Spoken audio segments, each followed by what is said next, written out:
Buonasera. A nome dell'Istituto Veneto di Scienze e Lettere d'Arte volevo porgere a tutti un benvenuto a questa festa, a questo incontro, a questa chiusura, ma che naturalmente apre delle nuove fasi. L'Istituto è stato molto così soddisfatto, contento di questa possibilità che ci è stata data di ospitare e di collaborare attivamente all'organizzazione di questa prima tappa che apre, come avevamo detto anche all'inaugurazione quel giorno, che apre una nuova strada, una nuova pista di lavoro per l'Istituto. Chiudiamo un'iniziativa che è stata, credo, proprio caratterizzata dal segno della partecipazione. Non solo perché tutti i visitatori si sono sentiti particolarmente coinvolti, ma perché il campo della fotografia consente un po' a tutti di sentirsi attivi, partecipi, qualche volta anche protagonisti. E partecipazione perché abbiamo avuto sempre la presenza attiva importante degli artisti, dei maestri. Anche stasera abbiamo Berengo Gardin, abbiamo Maurizio Galimberti, abbiamo Franco Fontana, cioè abbiamo questi grandi maestri, questi grandi esempi, queste persone che con noi mostrano il loro lavoro e ce lo presentano e ce lo illustrano. L'Istituto Veneto è una antichissima istituzione che anche attraverso questo tipo di iniziative in qualche modo si rinnova ed così sperimenta anche nuove possibilità di intervento, reso naturalmente possibile da questa struttura Palazzo Franchetti che l'Istituto Veneto ha acquisito una decina di anni fa e che quindi è un grande strumento di lavoro che ci consente di fare cose nuove rispetto a una tradizione più antica. Ringrazio moltissimo tutti coloro che hanno reso possibile questa iniziativa e cedo subito loro la parola. Grazie.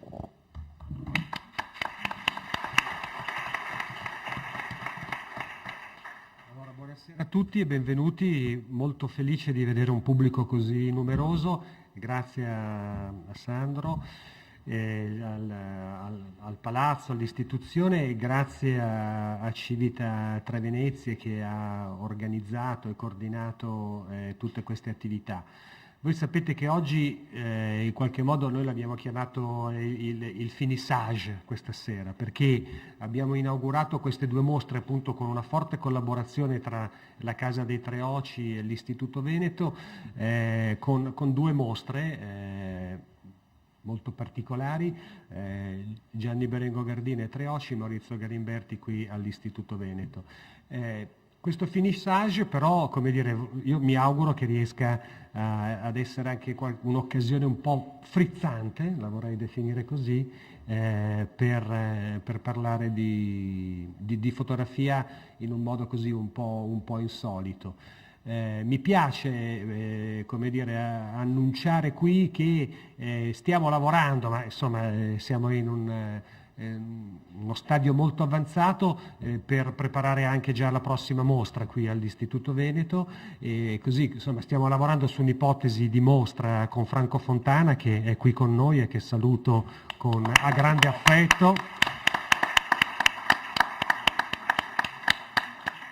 Chiederemo di dare anche magari un piccolo contributo in questo dibattito. Insomma, ci piace l'idea che Franco possa essere qui il prossimo anno con una mostra personale.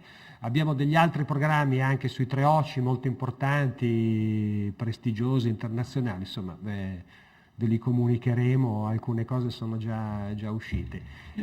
Dicevo, il finissage un po' frizzante, quando ho invitato Gianni e Maurizio a partecipare a questo incontro, io l'avevo un po' chiamato un ring, tant'è che mi sono messo in mezzo a loro non due. Non frizzante, proprio un ring.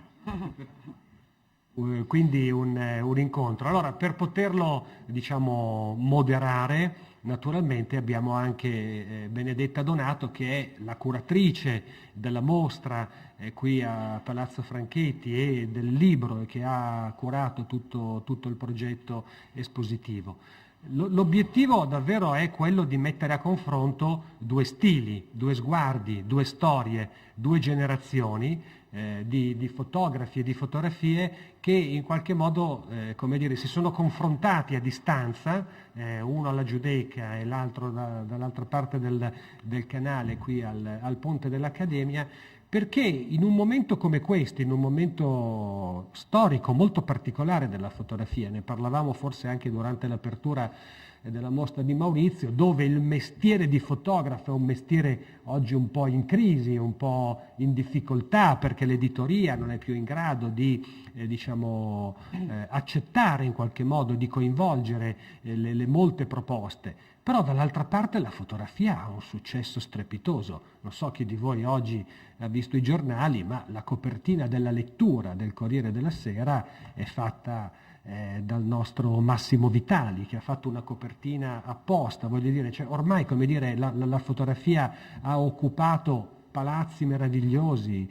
festival, l'editoria fotografica, l'editoria specifica della fotografia è veramente in un momento di grande privilegio e di grande prestigio. Allora, oggi parlare di fotografia significa davvero avere la possibilità, forse l'obbligo, il dovere intellettuale di confrontare i differenti linguaggi. Da una parte abbiamo Gianni Berengo Gardin che come dire, lavora con un rigore che appartiene al suo esordio, alla sua formazione, quella della fotografia francese umanista, in particolare con Willy Rony, e quindi è un fotografo che lavora in bianco e nero, che lavora rigorosamente in analogico, che in qualche modo rifiuta, ma non è un rifiuto soltanto come dire, intellettuale, a volte è anche pratico. Poi insomma questo sta diventando un po' un tormentone, non so se Gianni avrà voglia di parlarne e glielo lasceremo fare. Quindi un fotografo che ha a che fare con la narrazione, che ha a che fare con la ricerca, e un fotografo che ha fatto dell'etica la bandiera intera del suo lavoro. Dall'altro abbiamo un fotografo, tutti e due amici, allo stesso modo, come dire, completamente diverso, che ha scelto uno strumento, poi come dire non è il solo, anche perché Maurizio è noto per la Polaroid, per la fotografia immediata, anche perché qua sui termini bisogna stare attenti, la Polaroid è una cosa, poi usa i ready made, poi ha un'altra pellicola, l'Impossible, eccetera. Un fotografo che sembra, io dico sembra, non saper aspettare, che ha bisogno di vedere subito i risultati, che utilizza la fotografia a sviluppo immediato, forse anche per questo, che compone diciamo paesaggi, mosaici, ma anche ritratti, perché poi questa mostra ci restituisce diciamo una visione parziale dell'enorme lavoro di Maurizio, che appunto va ben oltre, no, i mosaici e che approfondisce anche altri temi. Quindi, come dire, due stili, due linguaggi, due personalità, due idee della fotografia che sono all'opposto. Dopodiché io so che loro due sono anche loro due sono molto amici e che spesso si sono confrontati. Quindi questa sera, in un'oretta, insomma, cercheremo di non annoiarvi, con l'aiuto di Gianni, con l'aiuto di Maurizio e soprattutto con l'aiuto di Benedetta, cercheremo di, insomma, poi lasceremo parlare loro due per capire un po' che cosa pensano della fotografia, ma dell'altro. Benedetta, vuoi aggiungere qualcosa? Io prima di dare inizio a... volevo ringraziare Denis per questa bellissima introduzione e anche per questa opportunità che ci dà di vedere due mostre a confronto, passatemi il termine, ma anche per quanto mi riguarda, per quanto riguarda le persone della mia generazione, due mostri sacri della fotografia seduti qui, anzi tre insieme a Denis Curti e 4 con Franco Fontana. Io mi sento un po' in questo momento in difficoltà, però gioisco. Nello stesso tempo volevo ringraziare anch'io Civita, Casa dei Treoci, e G-Art nella persona di Luca Molducci che è qui con noi, e volevo dire che questa mostra è stato un sogno che siamo riusciti a realizzare, un sogno perché Maurizio Galimberti era certamente più conosciuto per il suo lavoro sui ritratti, sui volti, fra l'altro realizzati proprio qui a Venezia in occasione delle edizioni del Festival del Cinema. Qui abbiamo potuto scoprire un'altra sua faccia, un altro suo percorso altrettanto importante, altrettanto denso, ricco di significato, una ricerca profonda sui luoghi dell'Italia e dell'italianità. Maurizio, che come diceva giustamente Denis, è proprio, se volete, più che il testimonial della Polaroid, ma dell'immediatezza, di questo istinto, di questo fotografare con l'emozione, di pancia, di usare un solo strumento e di non aver bisogno di tanta attrezzatura, perché come dice Maurizio è sempre l'emozione che ti fa scattare, giusto?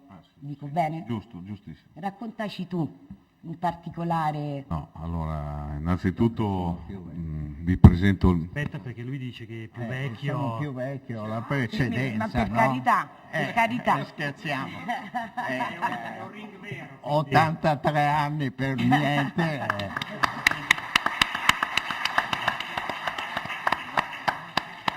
Applausi. Fateli a lui, casomai.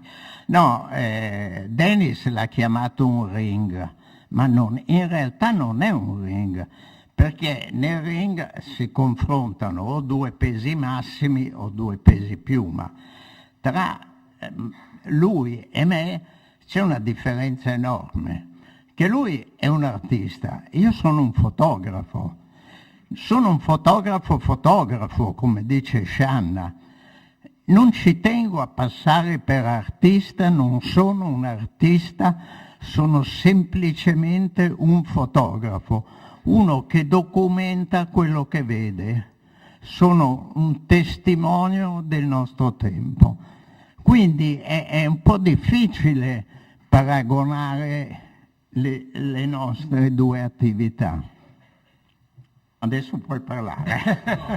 Allora, no, grandissimo Gianni ha detto, sì, allora innanzitutto volevo ringraziare il mio allievo prediletto Franco Fontana che è venuto, avrà la prossima mostra, poi noi siamo un gruppo, al terzo del nostro gruppo ci regalano un appartamento qua da usare tutto l'anno. No, allora innanzitutto, ecco, dicevo di Franco perché io ho iniziato a fotografare vedendo sulle riviste quando avevo 20 anni le foto di Franco e ovviamente di Gianni e di Giacomelli e anche certi bianco e neri bellissimi di Giuliano Lucas, di Fulvio Reuter, quindi essere qui comunque per me è una grande emozione, quindi ecco, diciamo che oltre alle parole che ha detto Gianni del fotografo e dell'artista, diciamo che io ho molto rispetto e sono onorato di essere qua perché Gianni per me è sempre stato un mito, no? Come un mito Franco, quindi ecco, sono onorato di essere qua.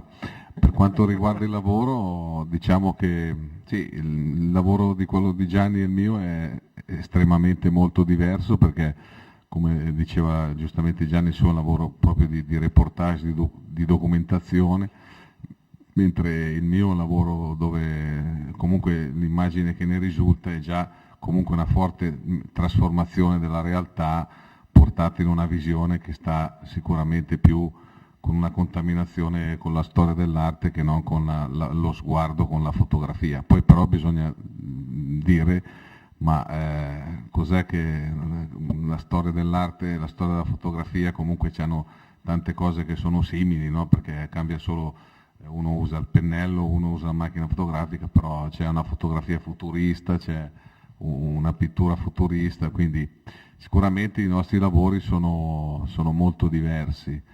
Però io non nascondo che quando faccio ad esempio gli scatti singoli, le fotografie singole, alla fine il risultato in molte è comunque una fotografia di sguardo, è molto vicina al reportage, anche se poi non è fatta con il bianco e nero, ma è fatto con un Polaroid e quindi il mezzo già media tantissimo, no? Cioè il mezzo trasforma già lo sguardo, trasforma già comunque il risultato finale, ecco, quindi diciamo che secondo me ci sono anche delle affinità, soprattutto negli scatti singoli, poi dopo chiaramente i risultati sono molto diversi, ecco. Allora, perché il ring come dire, sia davvero vivace occorre qualche colpo basso sotto la cintura. Allora, Maurizio, Allora, Gianni, come dire, ha dichiarato apertamente, ma su questo, come dire, il colpo basso va anche a lui, i suoi riferimenti, cioè, come dire, quando uno comincia a fotografare, a scrivere, a dipingere, insomma, si ha un po' questa abitudine nel dire non si può inventare niente di nuovo, no? È già stato inventato tutto, ognuno ha i suoi riferimenti, e Gianni c'ha i suoi, abbiamo detto Willy Rony, è lì scolpito come una pietra, tutta la scuola umanista francese, la Magnum, Cartier-Bresson, no? Tutti dicono la Francia ha HCB e noi abbiamo GBG, e noi siamo contenti naturalmente di avere GBG qua da noi.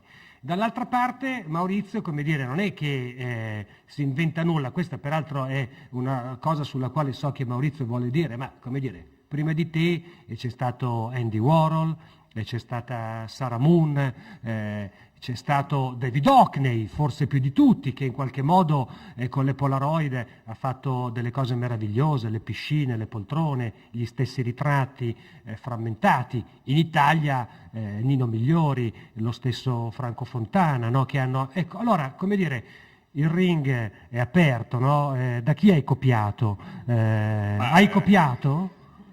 Io ho copiato, diciamo che purtroppo io vivo una situazione del cavolo, perché quando tanti fotografi della mia generazione, e io anch'io come sono un fotografo di quelli che aveva la passione della fotografia, quindi andavamo al ciclo fotografico, e, ad esempio io facevo il geometra, andavo a giocare a pallacanestro, sicuramente il mio pensiero non era quello di fare il fotografo.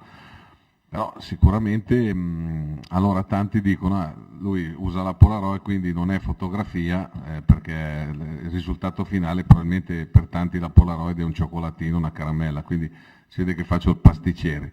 Diciamo che lui ha detto una cosa bellissima, che è quella frase che a me Bruno Munari me la diceva in Brianzolo, e l'ho già detto alla presentazione e la dico anche adesso. Bruno Munari mi diceva sempre, che poi quando me lo diceva mi abbassava con la spalla, perché lui era molto piccolino e quindi era divertente la cosa, perché ho frequentato per un po' il suo studio, lui mi diceva sempre: caro Galimba, quanto hai fatto in quei cos che ti dice che figata la mai fa da nessuno, lascia sta perché l'è una cagata, no? Ecco, questo penso che il nesso l'avete capito, lo diceva Bruno Munari. Quindi io sicuramente ho preso ispirazione da tutti, ma proprio da tutti, e mi sono contaminato con tutti. Poi alla fine ho cercato di darci di metterci il mio contributo, no? Ecco, questo sicuramente è quello che dico io. Io non ho inventato niente, forse nel mio lavoro, se devo proprio andare a vedere, quello che ritengo più mio forse sono i ritratti, perché anche proprio lo strumento fisico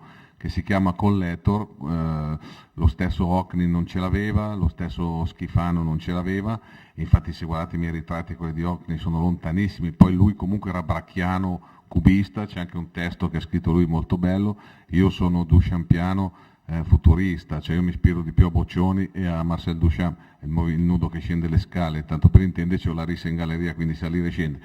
Quindi diciamo che io ho tratto ispirazione, e nei ritratti forse ho affondato di più la ricerca e li sento forse più magari dei mosaici, anche se comunque i mosaici hanno il mio ritmo rispetto ai mosaici che hanno fatto altri.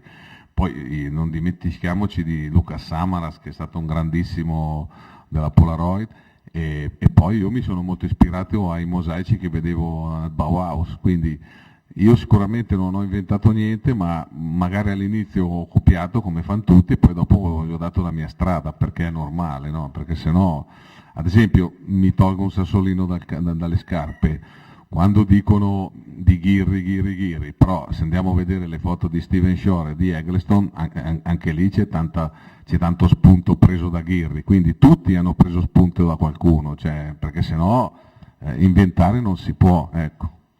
No, Maurizio, grande incassatore, ottima reazione, condivido pienamente, ma magari c'è una difesa di ufficio. No, io volevo in effetti... Perché vuole che prendiamo la serata insieme, intanto che non c'è il fidanzato? Assolutamente, per carità, ti voglio bene però. No, volevo dire una cosa che aveva sostenuto anche Denis, e in questo forse chiederti, no? Tu cosa ne pensavi? Nel senso, Denis nel suo testo ha scritto che come diceva prima, artisti come certamente Warhol e altri hanno sperimentato la Polaroid, ma che è stata un momento, ha rappresentato un momento della loro produzione. Per Maurizio la Polaroid diventa il suo unicum espressivo e le diverse modalità poi si esplicano attraverso le diverse tecniche che lui sperimenta e quasi inventa, se vogliamo, innova, cioè pensiamo all'esperienza anche con le nuove pellicole Impossible, quindi sì, da una parte avrai copiato, però poi ti sei evoluto, questo volevo dire. Io penso che appunto Maurizio non abbia, cioè diciamo questo copiato a me non piace tanto, io ho avuto diciamo il privilegio di scrivere un testo critico sul catalogo curato da Benedetta per dare così un piccolo contributo, forse perché conosco Maurizio da più tempo, ho prodotto anche diversi lavori, diverse mostre e devo dire che effettivamente il suo percorso è un percorso assolutamente tangenziale, fatto di una grande progettualità, con la fotografia istantanea e non. Io il primo pezzo che ho scritto critico su Maurizio era riferito a delle fotografie fatte con la panoramica, con la wide deluxe in bianco e nero, quindi sono abbastanza convinto che sia molto vera questa cosa della sua permanenza e di un tempo che lui ha vissuto, consumato, e questa parola che dico consumato è proprio secondo me giusta per il lavoro di Maurizio. Però vedo che dall'altra parte il massaggiatore mi fa segno che anche il Berengo vuole reagire sia ai suoi riferimenti culturali e visivi e probabilmente anche qualcosa da dire a Maurizio. Gianni. Ditemi voi come si fa a pugnalare le spalle un amico, non è possibile.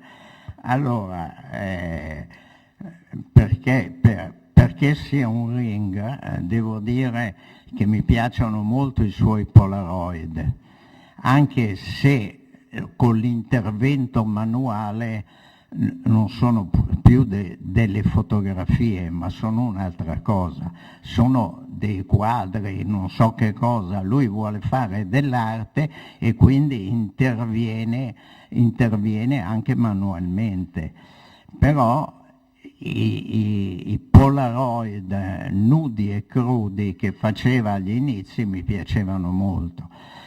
Mi piacevano anche i ritratti all'inizio, poi ha voluto fare le architetture. Le architetture le trovo, non so come, ma non mi piacciono, perché sono di una monotonia allucinante, mentre nei ritratti era interessante perché c'erano delle varie composizioni, c'erano l'interesse del viso della persona fotografata, mi ha fatto dei ritratti anche a me che sono bellissimi.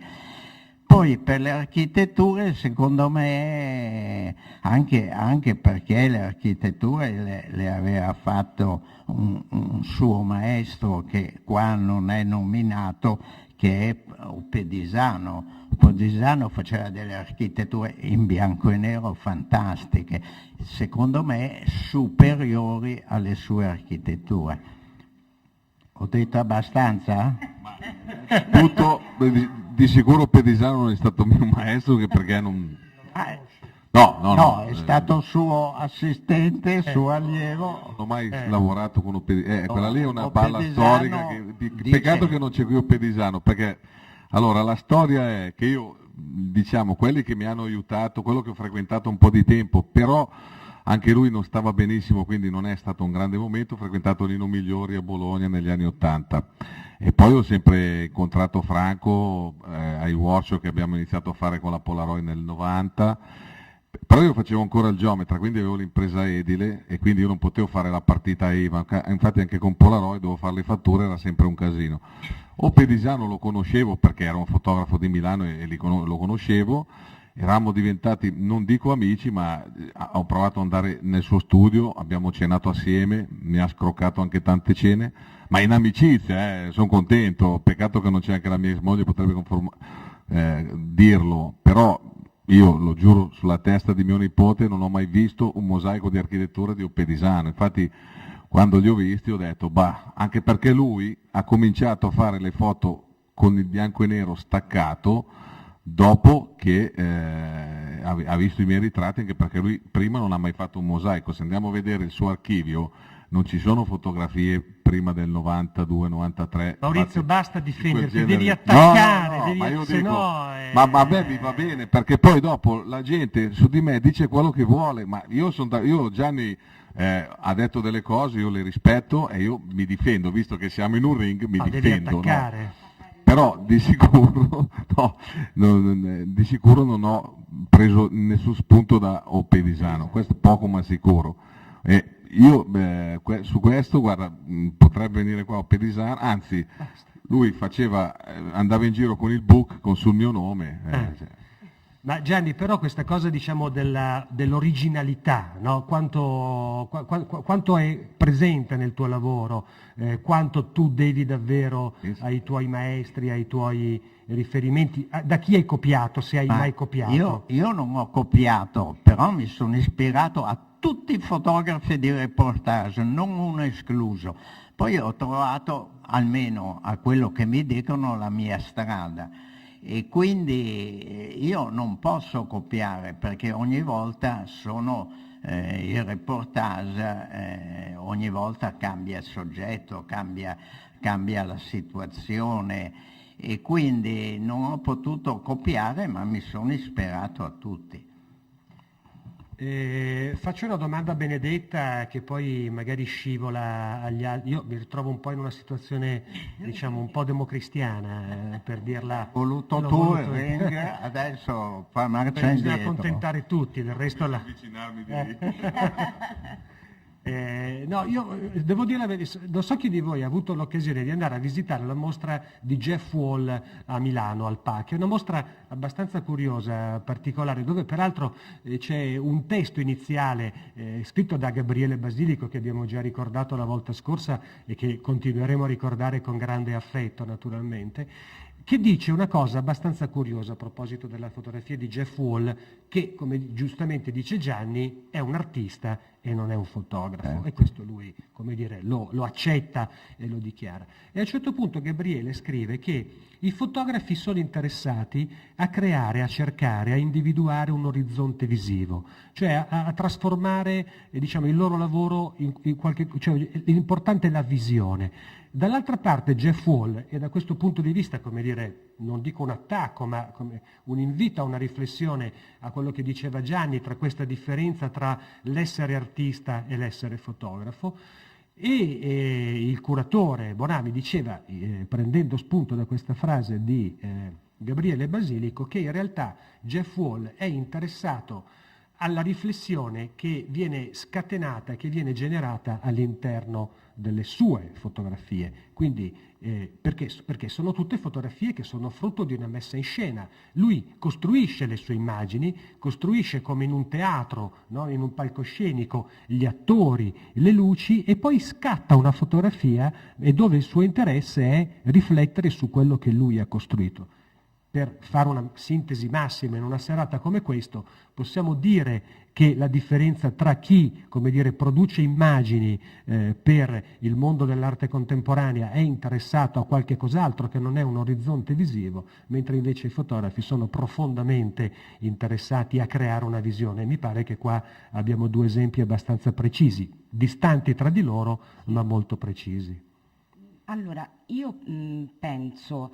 Per quanto riguarda Berengo, sicuramente, come ha detto lui, è un fotografo, è un reporter, è qualcuno che ci riporta nell'immediato quelli che sono i valori immediatamente legati al senso di appartenenza, anche alla memoria di un luogo, a quello che accade lì in quel momento.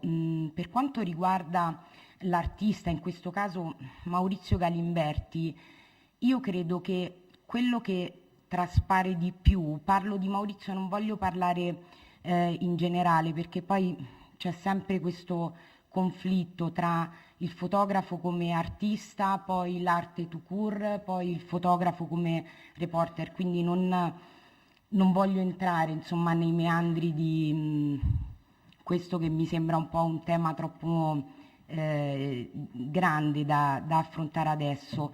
secondo me quello che cerca Maurizio è comunque una visione, però è la sua particolarissima visione, è soprattutto la sua emozione. Quello che diceva prima Berengo mi ha fatto riflettere. Lui diceva: io guardo i mosaici delle architetture e assolutamente li vedo quasi immobili, quasi noiosi, no? Forse è una prospettiva diversa, però paradossalmente io nel mosaico di Maurizio delle architetture ci vedo più movimento, più ritmo, vedo una Polaroid che può essere estratta e che in quel momento può rappresentare il tutto di quello che lui vuole rappresentare, e poi vedo l'insieme che in qualche modo mi dà un'idea di una realtà altra, se non altro possibile. Ecco, io credo che forse sia questa la sottilissima differenza tra un fotografo e un fotografo che cerca di fare arte, perché Maurizio in questo senso, e non faccio l'avvocato d'ufficio, è una persona, l'avrete capito, che si pone nei confronti della fotografia in maniera molto umile, dal basso verso l'alto. Quindi Non tanto, direi. Uno no, che dice no. che è un erede dei Dada non mi sembra no, molto che umile. trae ispirazione sicuramente dal dadaismo. Poi il fatto di crederci è un Secondo sogno. me c'è ben poco dei Dada nelle sue fotografie, perché i Dada erano un movimento completamente diverso. No, la differenza tra me e Maurizio è che lui è un creativo nel senso migliore della parola. Io non sono un creativo, almeno cerco, faccio il possibile che quando fotografo di non essere creativo. Creativi sono quelli che fotografo. Se uno si mette nel dito nel naso o mi fa ciao con la mano o guarda dall'altra parte, è lui che crea la fotografia. Io non sono assolutamente un creativo. E questa è la differenza. È la differenza, nostra. però forse quello che vi unisce in questo senso è la capacità, è il saper osservare, no? Il perdersi a guardare, a saper aspettare il momento. E per Maurizio può essere l'emozione, no? È il fotografare di pancia. Per lei che cosa può essere? Cos'è che le fa dire adesso scatto? Ma non lo so, di fare il fotografo come si faceva una volta, il fotografo, il DNA della fotografia è la fotografia di reportage in bianco e nero. Quelli che usano oggi la macchina fotografica per fare dell'arte fanno un'altra cosa, usano un mezzo per fare un'altra cosa. E quindi a me non mi interessa, cioè mi interessa Certo. vedere come arte, ma non mi interessa vederla come fotografia, perché la fotografia è un'altra cosa, come l'uso sconsiderato che si fa oggi del Photoshop. Io lo abolirei per legge, il Photoshop, perché il Photoshop uccide la fotografia, non lo dico io, l'ho copiata questa, l'ho copiata da Erwitt, che addirittura ha fatto una maglietta con su scritto: la manipolazione digitale uccide la fotografia, perché se io tarocco una fotografia non è più fotografia, mettiamocelo bene in mente, diventa immagine, mi va benissimo come immagine, ma non mi va bene come fotografia. E invece questi che le taroccano non ci dicono niente e ce le fanno passare per fotografie, e quindi non sono fotografie, sia ben chiaro questo. Però allora qui vi dovete stringere la mano, perché anche Maurizio è contro il digitale, quantomeno non ne fa utilizzo, no? Cosa pensi tu del digitale, No, Maurizio? Io sono d'accordissimo con quello che ha detto Gianni, infatti combatto ma sempre il questa mio battaglia. Era un discorso Sì, sì. generale, non c'entrava Maurizio certo. stavolta. Vai. No, io per rispondere a Gianni, ma io mi considero un dadaista perché secondo me il movimento Dada è sempre stato un movimento dove è tutto e niente, cioè c'è il sì e il no, cioè una cosa che non è definita, qualcosa di logico ma di illogico, e io nella mia fotografia cerco un po' questo, no? Cerco un po', anche quando dico mangio la fotografia, idealmente è come se la mangio, però ovviamente è una metafora dadaista, quindi spiritualmente sono vicino a quel momento lì. Poi adesso tiro fuori un sassolino io. No, Secondo me, no, ma poi no, un macigno, no, contro, ma no, adesso obiettivamente, ma io non Almeno è poi che sono, posso anch'io. che sono un lecchino, cioè, voglio dire, Gianni Piero Gardine è un maestro incredibile della fotografia, cioè i francesi davvero ci avevano Henri Cartier-Bresson, ma noi davvero abbiamo GBG. Una volta c'era la GBC che faceva le televisioni, poi è arrivato un fotografo che è lui che ha messo la G al posto della C, no? La GBC, quella che faceva anche il Giro d'Italia. Arriva al dunque. No, arrivo al dunque, quindi io non mi sento di attaccare Gianni perché veramente non... Io ad esempio trovo che, come tutti, ha dei lavori che sono più forti, dei lavori meno forti, però il lavoro di Gianni sostanzialmente è sempre tra l'eccellente e lo straordinario, quindi io non posso attaccare Gianni. L'unica cosa che trovo dalle sue parole, ma magari anche per un senso di riporto, che io ho sempre avvertito in tutti questi anni, cioè ad esempio i miei mosaici, quelli di architettura, ho iniziato a venderli nelle gallerie nel 97 col Torchio di Milano e con Vie di Studio di Milano, no? E già nel Polaroid Pro Art del 95 erano pubblicati, del 94, del 95 erano pubblicati. Dico questo per dire che io forse, proprio perché facevo le Polaroid, alla fine non c'avevo manco lo studio del fotografo, mi sono trovato a fare il fotografo quasi per caso, trovo che ho sempre avuto una schiera di... Cioè, io trovo che se vedo un lavoro di uno che mi piace, cerco di ragionare e di dire perché lui fa una cosa così e perché magari ha un certo successo. Invece nel mio caso c'ho sempre un sacco di denigratori che però a loro volta non cercano di migliorare se stessi, denigrano e basta. Poi col fatto che non sono americano, ma sono di Meda e quindi magari mi incontrano in giro anche a Milano, si sta più sui coglioni, scusate la parola.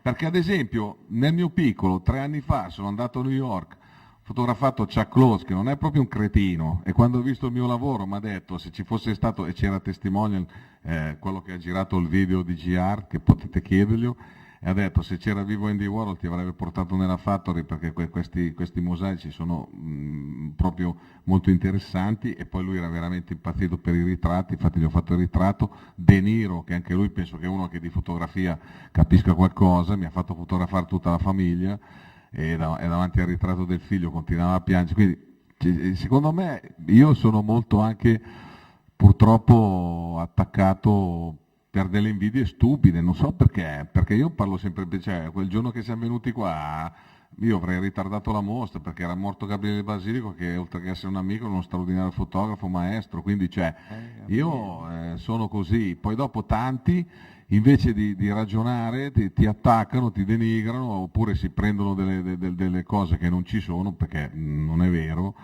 E quindi, però io vado avanti per la mia strada e... Ma tu devi andare avanti per la tua strada. Woody Allen in un celebre film diceva nemmeno Gesù piaceva a tutti. Sì, per fare. infatti, Quindi, infatti. voglio dire, fattene una ragione, non puoi piacere a tutti.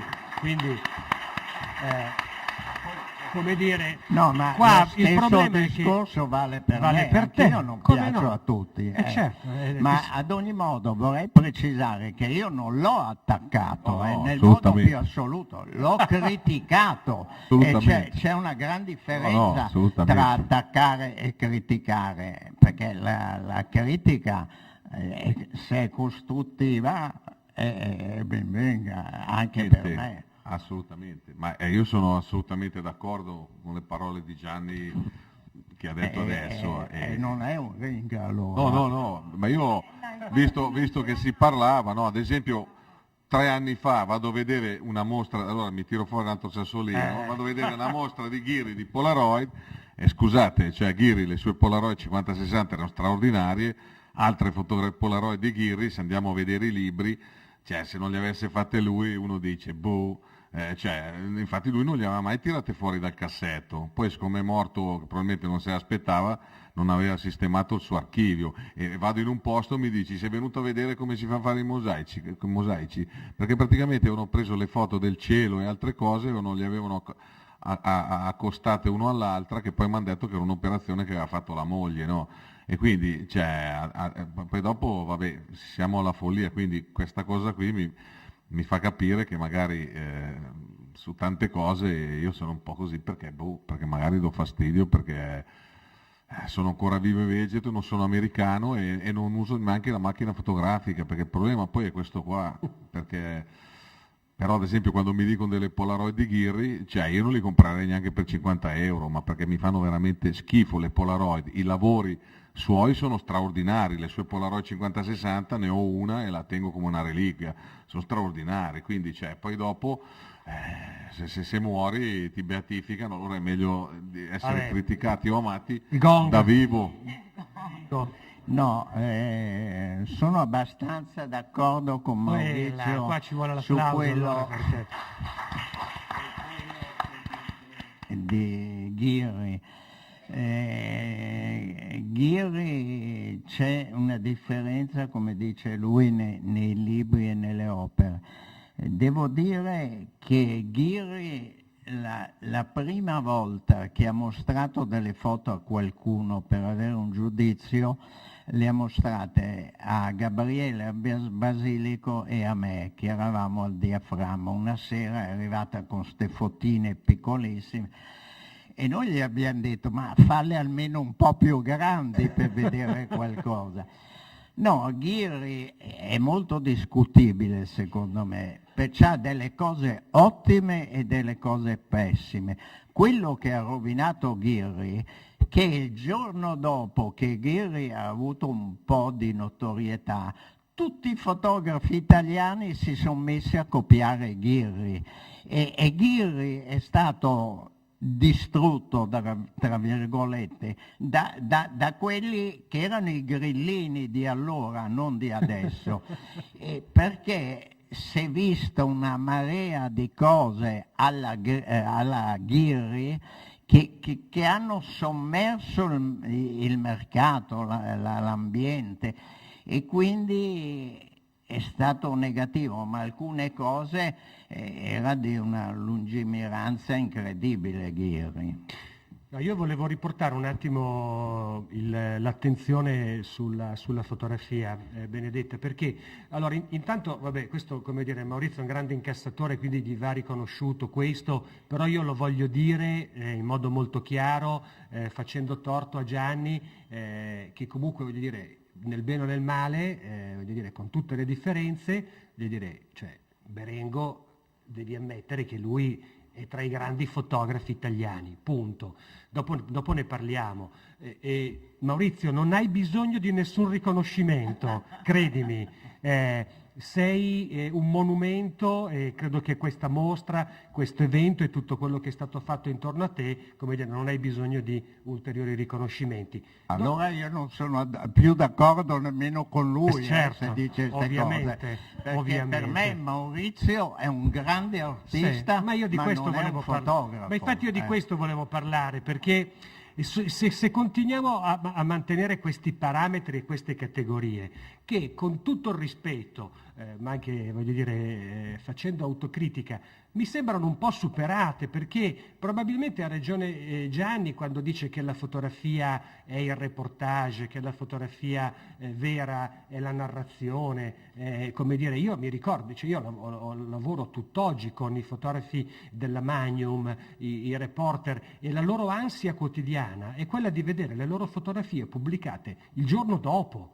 Non di tenere le fotografie nei cassetti, non di fare le mostre, non di fare i libri. A questi fotografi che sono nati mangiando, come dice Gianni, pane in bianco e nero, succhiando latte in bianco e nero, hanno questa esigenza vera, diciamo opportunità, occasione, che a Maurizio non interessa. Voglio dire, la sua fotografia ha una destinazione, una finalità che è enormemente lontana da questa, ma sono entrambe legittime, no? Uno che crea informazioni. C'è forse, e io questa la pongo come domanda, non so se Benedetta vuole intervenire, a me devo dire la verità che interessa ed emoziona, ma il motivo principale per il quale io mi interesso di fotografia tutti i giorni, e questo Ferdinando, un altro amico comune, lo dice in modo molto chiaro, è perché la fotografia è capace di costruire delle relazioni con il mondo, perché la fotografia è capace di creare interazione tra gli uomini, è capace di generare pensiero. Un'altra cosa importante che diceva Ghirri, proprio adesso c'è una grandissima mostra, ancora una volta, a dimostrare che ognuno di noi può avere le posizioni più diverse possibili, ma il Maxi, il più importante, uno dei più importanti musei di arte contemporanea in Italia, dedica una grandissima mostra a Luigi Ghirri. Art Forum, la rivista d'arte internazionale più importante del mondo, gli dedica 30 pagine e addirittura la copertina qualche significato ce l'avrà. Sono ambiti diversi, categorie superate, secondo me, che devono farci ragionare per farci capire com'è cambiata oggi la fotografia, che è diventata occasione di riferimento. Allora, questa vicenda della capacità delle immagini, chiamiamole così, e forse troveremo già un territorio più comune a tutti, non sono più fotografie, sono immagini, quelle che ci interessano, che sono in grado di creare delle relazioni nel mondo e quindi tra le persone. Questo è il territorio sul quale oggi deve avvenire il confronto. Benedetta. Non solo, credo che, io penso neanche 50-60 anni fa era stato scritto un bellissimo libro, Fotografia e pittura, una storia senza combattimento, fra l'altro ripubblicato pochi anni fa, e il centro della discussione era se la fotografia poteva in qualche modo essere considerata, essere inserita nell'arte più in generale. Io credo che questo dibattito sia stato superato, perché oggi siamo qui a discutere se posto che il reportage può chiamarsi fotografia, una fotografia manipolata dove il fotografo, artista, a me piace anche parlare di artigiano, interviene in quello che produce, può definirsi fotografia o arte.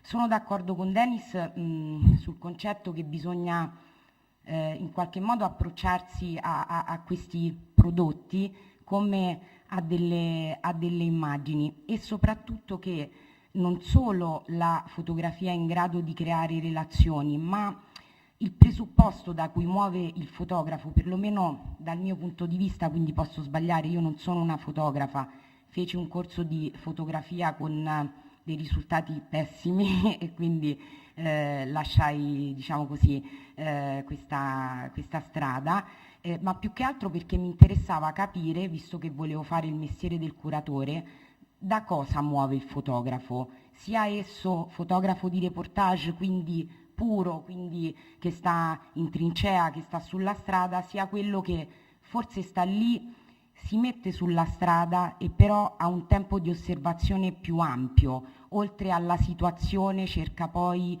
una sensazione da trasmettere, un'atmosfera.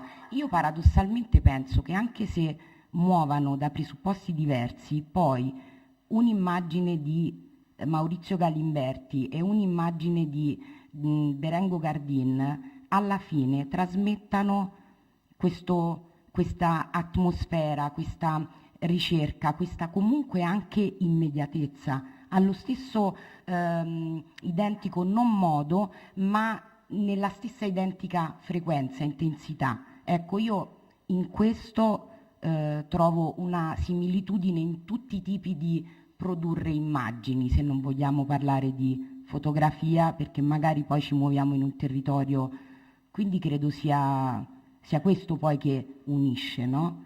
Fermo restando che il reportage, volevo dire, ci fu un articolo dell'Europeo, credo fosse gennaio 2011, che titolava "Il reportage è morto", ed era un numero speciale proprio, in cui fra l'altro c'era anche un estratto di un reportage di Berengo.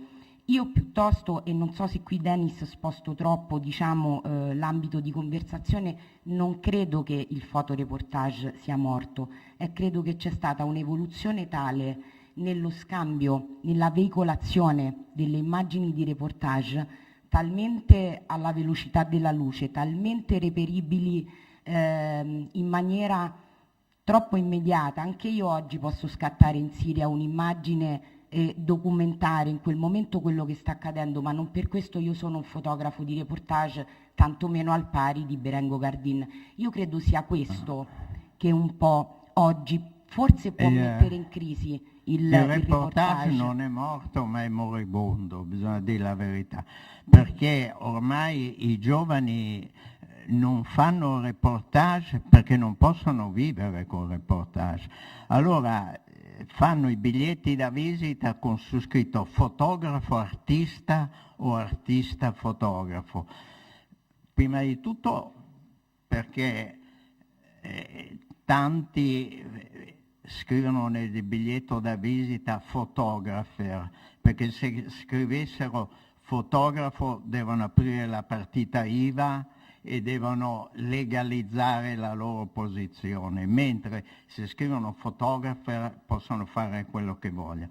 Poi le nostre immagini vanno a due mercati completamente diversi, perché la maggioranza delle sue cose vanno ai galleristi, alle gallerie. Le nostre cose raramente vanno alle gallerie, vanno ai giornali.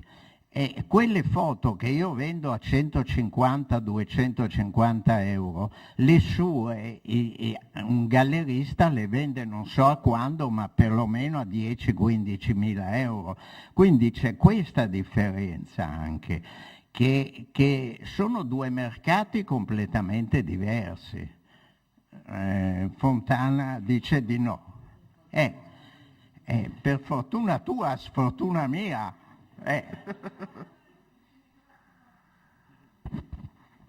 Oltre a... No, diciamo, volevo dire solo quello che dice Gianni, secondo me dei prezzi, comunque è il discorso che allora i giovani magari mettono fotografo artista perché sono in un momento che si rendono conto che il reportage non ti fa vivere più e magari cercano di entrare nel mondo dell'arte, quindi con dei lavori che non sono più di fotogiornalismo ma cercano un altro tipo di visione, anche se poi ci vuole tempo per portarlo avanti, non è che a 27-28 anni dopo che hai sognato di fare il fotogiornalista di colpo in 3 mesi cambi, quindi è un percorso che devono fare. Per quanto riguarda il discorso dei prezzi, secondo me c'è il discorso anche della tiratura, dell'edizione, no? Che lì andiamo in un campo minato, però io dico che il Polaroid ce n'hai uno, è quello lì, e quindi magari nel mondo dell'arte, che comunque è frequentato da dei collezionisti di pittura, magari il fatto dell'unicum ti dà più possibilità sia di vendita che poi anche magari di coefficiente di prezzo, anche se poi i lavori della generazione di Gianni, se sono delle stampe vintage, se sono delle stampe fatte dall'autore in quegli anni, hanno un valore incredibile, quindi anche lì non è così vero quello che dice lui. Allora io sono contro aspetta la Gianni, ti compro 15 foto a 200 euro stampate da te. 200 euro nel sono le 60. pagano i giornali. Ah, i giornali, I giornali. non che li vendi in galleria. No, i giornali. Cazzo, perché? I giornali. Quello della numerazione io sono contrario, perché la numerazione è esclusivamente un fatto commerciale per dargli più valore. E a me non mi interessa, io faccio tirature illimitate perché chi compra le mie fotografie compra la fotografia perché gli piace, ma non perché fa un investimento. Sia ben chiaro, su di me non investe nessuno, comprano le mie fotografie perché gli piacciono.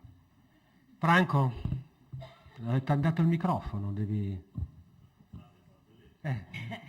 Vi posso raccontare una barzelletta così fate una risata e non perdete tempo.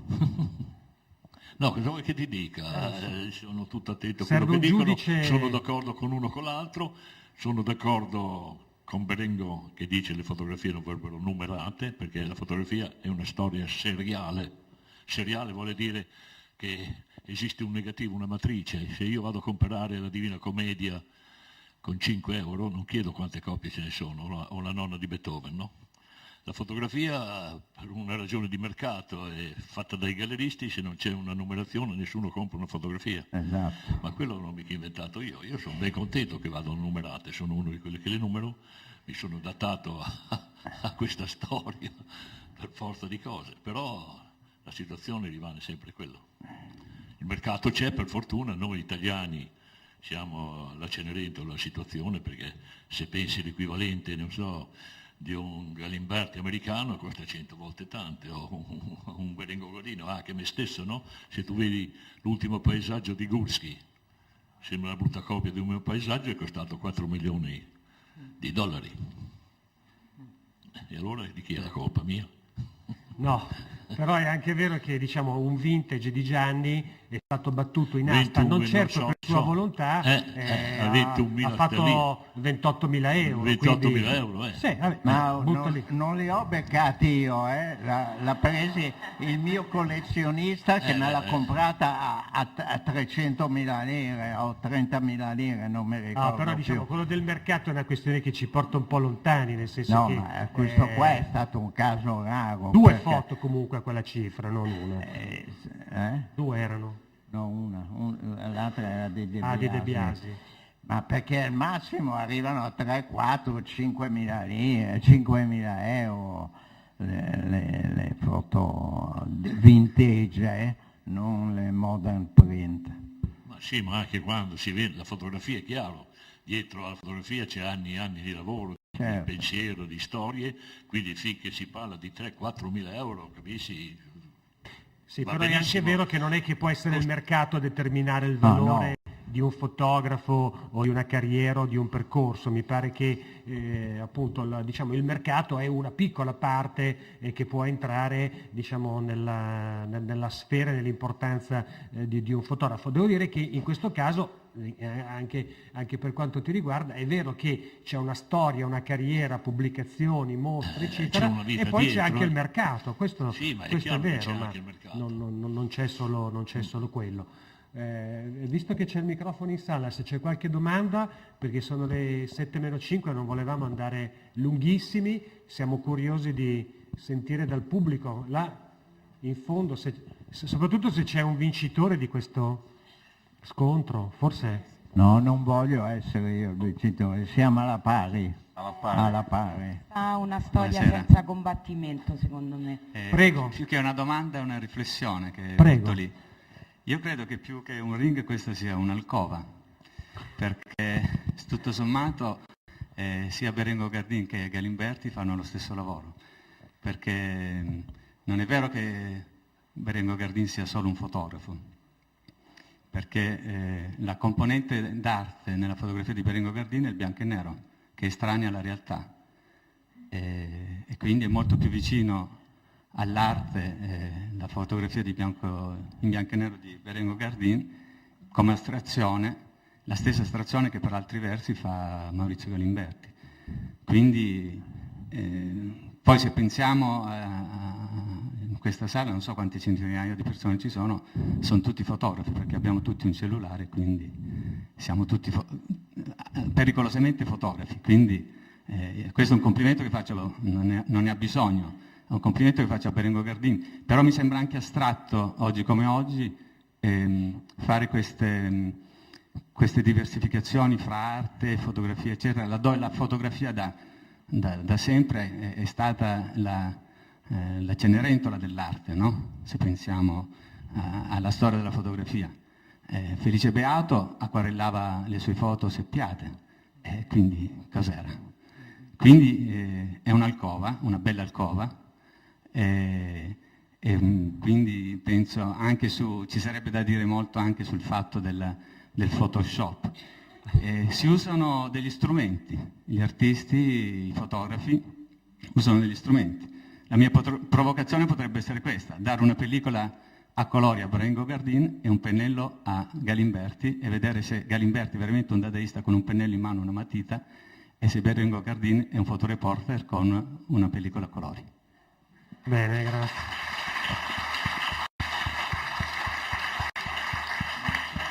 Assolutamente d'accordo. perché io fotografo cose reali e le riproduco in modo reale, non sono altre cose.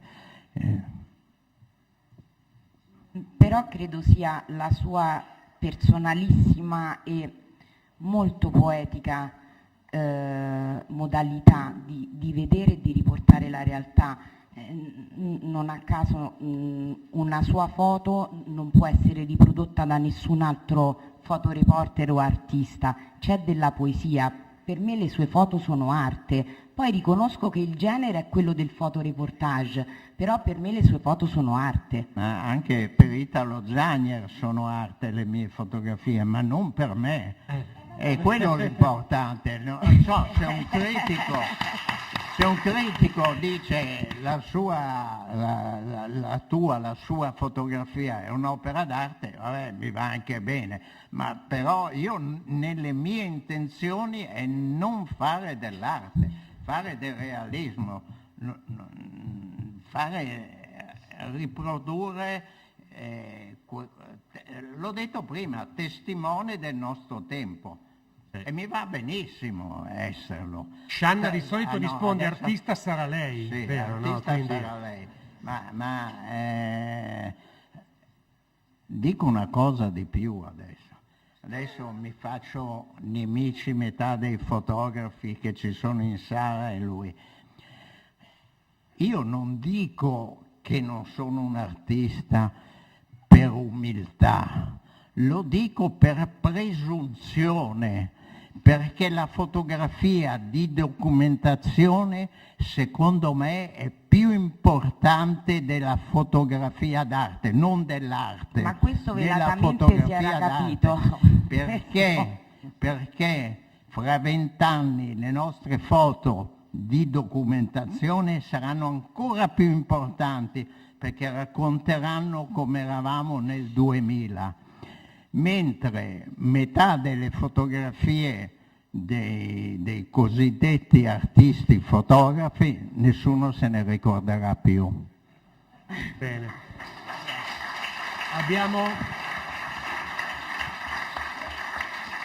Abbiamo a disposizione ancora un po' di tempo per ascoltare delle domande dal pubblico. Prego, là in fondo. Anche il E anche signore. poi torniamo davanti. Scusi. Io amerei provocare un po' Berengo Gardin su questo dibattito, al quale Berengo Gardin ha partecipato cavalcando un solo cavallo tutto questo tempo, ovvero la differenza fra il suo essere fotografo e un altro essere fotografo. Avete chiesto se c'è un vincitore del dibattito secondo me c'è, ma non va nella persona, forse è da spostare su un'altra questione. Voglio dire che il fotografo è l'occhio che guarda, che seleziona, e ovviamente il modo in cui seleziona che fa l'oggetto finale. Quando io entro a un'esposizione di fotografia non osservo il fotografo, osservo ciò che ha fatto e lì vedo delle qualità che a volte sono le stesse volute da chi ha scattato, altre volte c'è il valore aggiunto della bellezza, a volte indicibile. Se penso, credo tutti i presenti o gran parte dei presenti abbia visto godendo entrambe le mostre, mi è venuta in mente, mentre Berengo continuava a dire artista sarai tu, una delle immagini esposte al piano terra, ai Tre Oci, che narra di un movimento su un binario di stazione con molte persone che vanno, che vengono, il treno stesso per definizione va, e tutto è fluido, tutto è mosso, tranne una persona sola che da lontano, voltato, fissa il fotografo. È sicuramente una foto di documentazione perché esprime un momento di fame, un momento di difficoltà economica, un momento di emigrazione, ma non credo affatto che sia per quello che tutti noi ci siamo bloccati a guardarla. Quindi credo che tra i due chi vince il dibattito non è uno dei fotografi, ma è la fotografia, perché una volta che io l'ho fatta, essa può essere comunque qualcosa di più e può diventare arte anche se nasce con altri intenti, e può diventare arte se nasce con l'intento di essere d'arte. Grazie.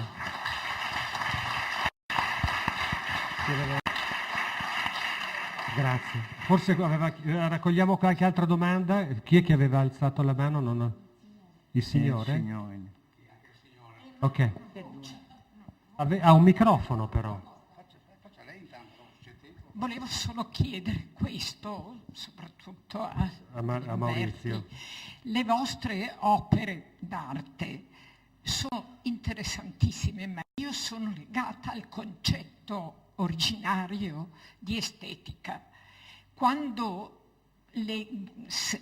guardo le opere di Gardin, mi sento smuovere in qualche modo. Lì c'è una tale raffinatezza che non so quanti riescano a cogliere. È un gesto che sfugge a molti, secondo me, a meno che poi non fa parte della clac del gruppo, eccetera. Grazie. Raccogliamo ancora una domanda, poi facciamo un giro di risposte. Prego. È già attivato? Sì. Sì, io che ho tanto ammirato, io sono quasi suo coetaneo, quindi il mio apprezzamento... Non si sente? Sì, così si sente. Il mio apprezzamento per le fotografie di Gardin nasce con la stampa, appunto. Io ho cominciato a prendere l'Espresso quando è uscito e c'erano le magnifiche fotografie di Gardin che mi hanno conquistato e che mi hanno spinto a cercare di fare fotografie in un certo modo, con i mezzi che avevo allora. Mi sono preso una Icoflex, che era la parente povera della Rolleiflex, e siccome bisognava risparmiare anche sulle pellicole perché costavano, eccetera, poi mi sono preso per stampare da solo qualcosa e quindi mi sono innamorato di questo. Tuttavia sono in contraddizione. Tenga il microfono vicino. Quello scusi. che lei dice a proposito dell'arte è perché anche chi fa cinema allora non fa arte secondo il suo punto di vista, e invece secondo me lo fa, come lei. Perché il suo punto di vista di cogliere delle immagini è un punto di vista che può essere artistico o no, ma il suo spesso era artistico. E qua vengo al vero desiderio di domanda, che è questo. Al contrario della sua primaria attività anni 50, che mi ha così tanto conquistato, mi è parso che la sua carica artistica sia scemata negli anni. La domanda è questa. Dipende dai mezzi tecnici o dalla contraddizione che ne è uscita? Io, per quanto mi riguarda, proprio quando mi sono approcciato al colore, siccome non avevo i mezzi per poter fare fotografie colore, ho abbandonato subito. Okay. La domanda è molto interessante. No, aspetta, se no poi io sclerosi galoppante mi dimentico subito tutto. In effetti è vero, la qualità del mio lavoro è scemato, ma volutamente è scemato, perché allora agli inizi, le foto di Venezia, ero influenzato più da una fotografia artistica. Anch'io, quando ho incominciato volevo fare l'artista, facevo le fotografie tra virgolette artistiche, facevo i bei tramonti, i paesaggi, le cose. Poi ho avuto uno zio in America che era molto amico di Cornel K, il fratello del famoso K, che gli ha detto: io a Venezia c'ho un nipotino che vuole fare fotografia, consigliami tu i libri da mandargli. Cornel K gli ha consigliato i libri della Farm Security Administration, i libri dei fotografi del Life, Dorothea Lang, Gene Smith, e io da quelle fotografie ho capito che con la fotografia si poteva fare un lavoro importante sociale. anche perché allora e forse anche adesso ero e sono in gran parte comunista. E ho capito... Grazie. Non buttiamola in politica, se no vi parlo di Berlusconi e non ci salviamo più.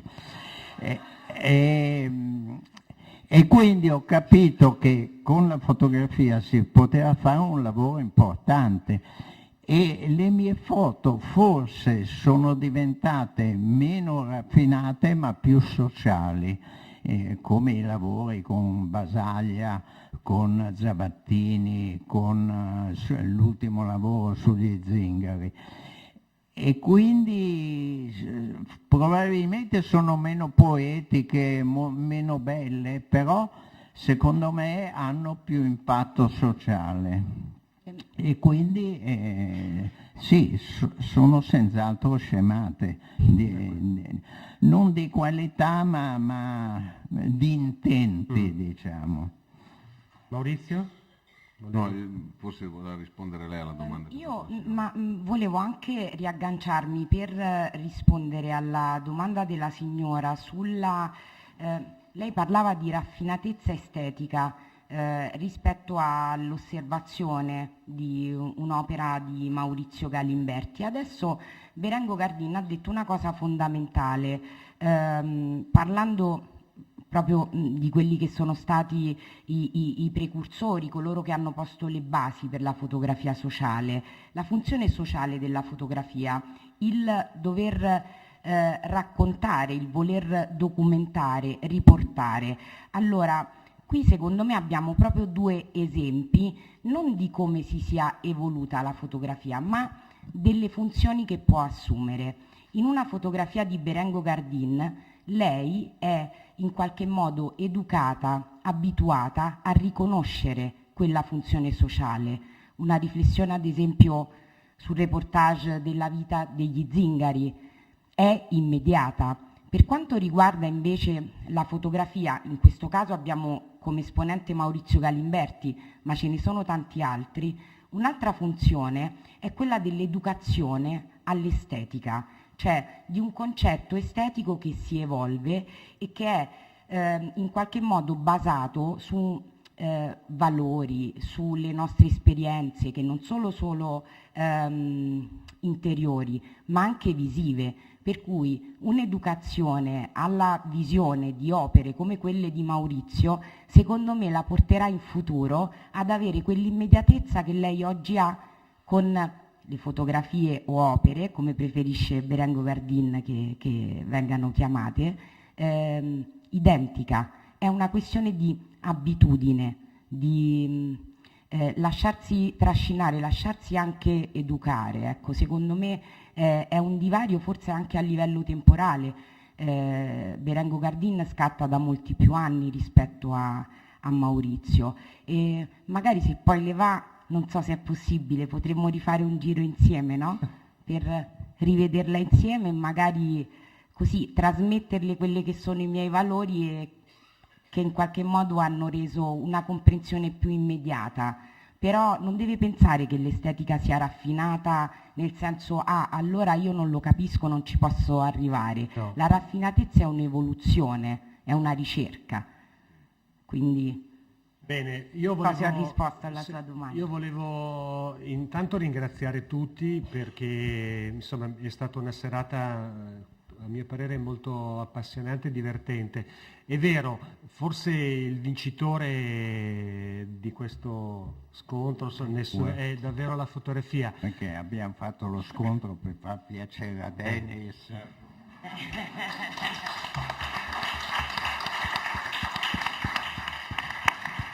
Gli amici servono a qualcosa. Io volevo rispondere alla signora che è intervenuta a 3/4 della sala dicendo che sicuramente è vero, diciamo, vince la fotografia, io di questo ne sono convinto. Dopodiché penso che la stessa fotografia abbia, diciamo, un limite, forse un problema. E a me per esempio interessa moltissimo, a me i fotografi interessano molto, mi interessano le persone, mi interessa sapere chi ha fatto quelle fotografie, perché le ha fatte e come le ha fatte. Credo che la fotografia, lo studio della storia della fotografia abbia un problema, se paragonato allo studio della storia dell'arte, che è quello dell'aspetto biografico. Badate bene, ed è venuto fuori questa sera, noi conosciamo molto bene le immagini, conosciamo molto bene le fotografie. Chi non si ricorda la fotografia della bambina che corre in Vietnam ricoperta dalla bomba al napalm? Tutti ce la ricordiamo.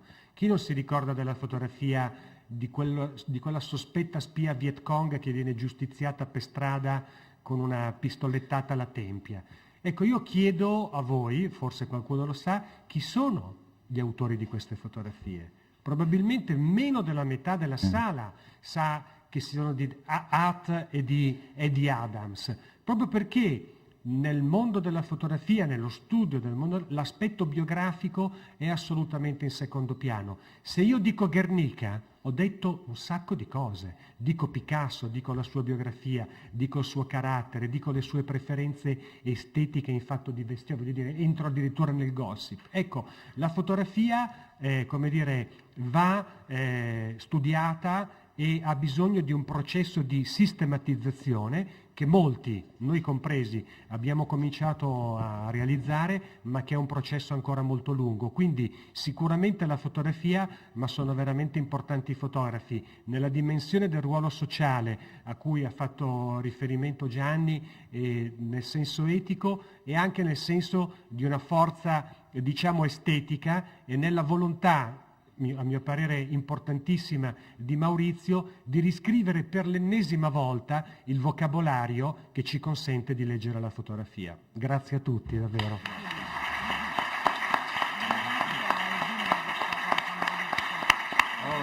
Volevo fare anch'io un ringraziamento ovviamente a Civita Tre Venezie, Tre Occi, all'Istituto Veneto, perché davvero per me, che ero un geometra, questa mostra era un sogno, e quando mi hanno detto che facevo una mostra qua quasi non ci credevo.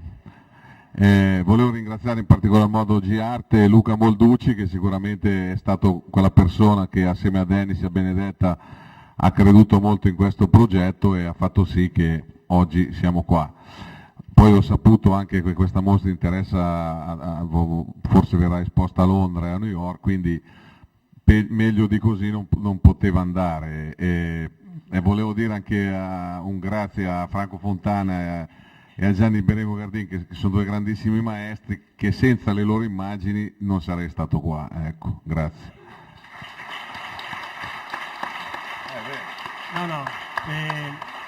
Allora, gli autori sono disponibili, questo è lo spot, a firmare i libri al piano di sopra d'ingresso della mostra. Grazie.